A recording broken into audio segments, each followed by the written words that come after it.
مساء الخير. عندي طبخة الطريقة السورية، راح أطبخ هاي المتبلات: راس بصل، راس طماطة، 2 ثوم، قاشورة معجون.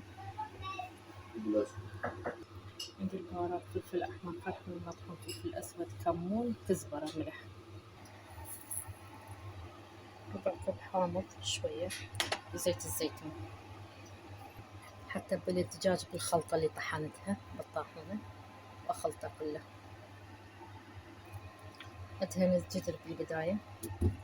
أصفط شرائح البصل، أصفط شرائح الفلفل الملون. أرش عليه رشة من البهارات المخلوطة اللي خلطتها بالبداية. صفت الطماطة، أرش عليها خلطة من البهارات مال الفلاخ.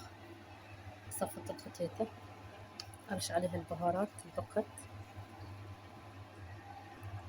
صفت عليه الدجاج. صفت الدجاج، نزلت عليه باقي التتبيلة البقتي، راح أحطه على النار لمدة نص ساعة إلى 40 دقيقة. بسم الله. نزلت له الهمين أسلقه هذا الشكل. أحط شوية لوبيا همين وأضيفها.